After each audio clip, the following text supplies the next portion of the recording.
নমস্কার, আপনি দেখছেন আজকের শীর্ষ 10টি গুরুত্বপূর্ণ খবরের বুলেটিন। চলুন শুরু করা যাক। আজকের খবরের লাইন আপে রয়েছে ভাঙড়ে ফের রক্তাক্ত রাজনীতি, গুলিতে খুন তৃণমূল নেতা, দলেরই কর্মীরা জড়িত সন্দেহে আটক, আরএসএস প্রধানের 75 পেরোলেই অবসর, মন্তব্য ঘিরে কংগ্রেসের তীব্র কটাক্ষ, মোদির দিকেই কি ইঙ্গিত, চেনাব নদীতে ভারতের বাঁধ, পাকিস্তানের সঙ্গে কি ফের জলের যুদ্ধ আসন্ন, আন্তর্জাতিক মহলে উত্তেজনা বাড়ছে। দিল্লিতে পাশাপাশি থেকেও মুখোমুখি নন শ্রমিক ও দিলীপ, ফের শুরু জল্পনা বিজেপির অন্দরে সম্পর্কের টানাপোড়েন নিয়ে। পরপর দুটি খবর ভাঙড় থেকে। এবার খুনের অভিযোগ তৃণমূলের অন্দরেই, রাজনৈতিক প্রতিহিংসা নাকি দলের ভাঙন। ভারতের মাটিতে জন্ম, অথচ বাংলাদেশে পাঠানো পরিযায়ী শ্রমিক ইস্যুতে হাইকোর্টের বিস্ফোরক প্রশ্ন তুলে দিল নতুন বিতর্ক। আরেকটি চমক, সজল ঘোষের ফোন গেল প্রান্তিক ও রাজন্যার কাছে। তবে কি ফের রাজনৈতিক ঘরবদল? মুখ খুললেন দুজনেই। আর সর্বশেষ, শুভেন্দু অধিকারীর বিতর্কিত বার্তা, কাশ্মীর নয় জম্মু যান। পর্যটকদের উদ্দেশ্যে এমন ফরমান ঘিরে শুরু হয়েছে প্রবল রাজনৈতিক বিতর্ক। প্রতিটি খবরেই রয়েছে চমক ও বিশ্লেষণ, অতএব একটিও মিস করবেন না, শেষ পর্যন্ত দেখুন, কারণ শেষের খবরটি সব থেকে বিতর্কিত। চেনাব নদীতে বাঁধ, ভারতের জলে দখল নাকি অধিকার, পাকিস্তানের সঙ্গে ফের বড় সংঘাতের ইঙ্গিত। আপনারা জানেন কি, ভারত পাকিস্তান সম্পর্কের সবচেয়ে বড় সেনাই যুদ্ধ কিন্তু জল নিয়ে। চেনাব নদী, যাকে ভারত বলে চন্দ্রভাগা, সেটি হিমাচল থেকে শুরু হয়ে জম্মু কাশ্মীর দিয়ে পাকিস্তানে প্রবেশ করে। এই নদী এখন কেন্দ্রে, কারণ ভারত সেখানে বাঁধ বানাতে চাচ্ছে বিশ্বব্যাংকের সহায়তায় প্রায় ৩,১১৯ কোটি টাকা খরচে। 1960 সালে সই হওয়া ইন্দাস জল চুক্তি অনুযায়ী ভারত পশ্চিম দিকের নদীগুলিতে বাঁধ বানাতে পারে, তবে শর্ত মেনে।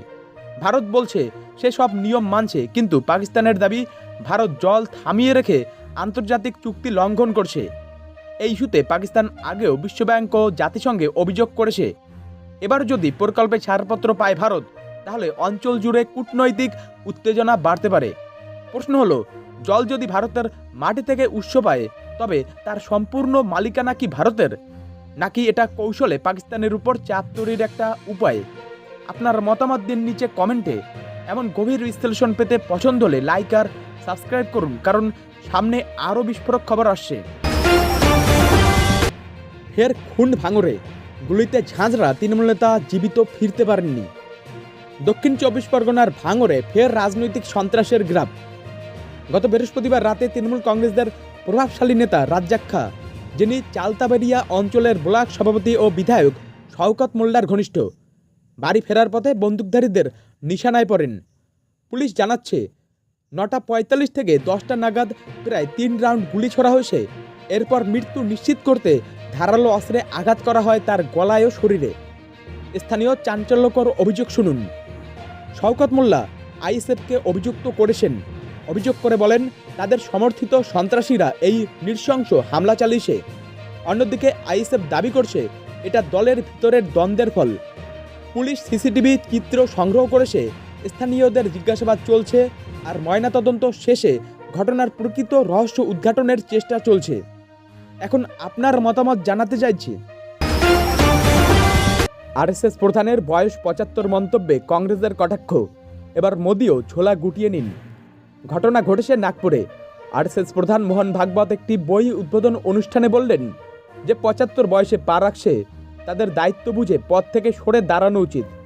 এই মন্তব্য সামনে আসতেই কংগ্রেস তৎক্ষণাৎ চটিটি চালালো, এবার মোদিকে বলুন ঝোলা গুটিয়ে নিন। এমন মন্তব্যের মাধ্যমে মোদিকেই ইঙ্গিত দেওয়া হয়। কংগ্রেস বিবেচ্য করেছে মোদি সেপ্টেম্বরেই 75-এ পা রাখছেন, আর আগেই ছিল প্রবীণ নেতাদের অবসর। তাই প্রশ্ন ওঠে, নিজের বিধি নিজে মানবেন নাকি ব্যতিক্রম করবেন? পাশাপাশি শিবসেনা ইউবিটি কটাক্ষ করেছে, যতটুকু নিয়ম আছে তাদের উপর চাপানো হয়েছে, মোদির বিরুদ্ধেও সেটি প্রযোজ্য কি? এখন কথা হচ্ছে, নেতৃত্ব মানে বয়সে না, যোগ্যতায়। তবে 75 বছর বয়স কি শেষ তারিখ? নিচে কমেন্টে নিজেদের মতামত জানাতে ভুলবেন না। দিল্লিতে পাশাপাশি উপস্থিত, তবু সাক্ষাৎ নয়। বিজেপিতে ফের জল্পনার ঝড় শ্রমিক দিলীপ সম্পর্ক ঘিরে। দিল্লিতে বর্তমানে একাধিক গুরুত্বপূর্ণ বৈঠকে অংশ নিতে গিয়েছেন রাজ্য বিজেপির নবনিযুক্ত সভাপতি শ্রমিক ভট্টাচার্য। সেখানে তিনি কেন্দ্রীয় নেতৃত্ব জেপি নাড্ডা, শিবপ্রকাশ, বিনোদ তাওরে সহ দলের অন্যান্য হাইকমান্ড সদস্যদের সঙ্গে বৈঠক করছেন। দলীয় পরিকাঠামো গঠনের দিকেই এখন তার মনোযোগ। অন্যদিকে প্রায় একই সময়ে দিল্লিতে উপস্থিত ছিলেন দলের প্রাক্তন রাজ্য সভাপতি দিলীপ ঘোষ। তিনিও দেখা করেছেন দলের গুরুত্বপূর্ণ সংগঠক শিবপ্রকাশের সঙ্গে। তবে আশ্চর্যের বিষয়ে দিল্লির এই রাজনৈতিক ঘূর্ণাবর্তে দুজনের একবারও সাক্ষাৎ হয়নি। এই না দেখা হওয়া নিয়ে দলের অন্দরে শুরু হয়েছে নানান জল্পনা। কেউ বলছেন এটি হয়তো সাময়িক ভুল বোঝাবুঝি, আবার অনেকেই ইঙ্গিত করছেন দলের পুরনো ও নতুন নেতৃত্বের মধ্যে মূলধারার বাইরে থাকা কিছু টানাপোড়েন এখনও বিদ্যমান। বিজেপির এক অভ্যন্তরীণ সূত্র বলছে, কেন্দ্রীয় নেতৃত্বও চাইছে রাজ্য ইউনিটের সব নেতা যেন একসঙ্গে কাজ করেন। তবে বিশেষজ্ঞদের মত, এমন পরিস্থিতিতে জনসমক্ষে দেখা না হওয়া কখনো কখনো রাজনৈতিক বার্তা হিসেবেও ব্যাখ্যা করা হয়, বিশেষ করে যখন রাজ্যে বিধানসভা ভোট আর মাত্র 1 বছর দূরে। আপনার কি মনে হয় এটা নিছক কাকতালীয়, না এর পেছনে রাজনীতি আছে? মতামত দিন নিচে কমেন্টে।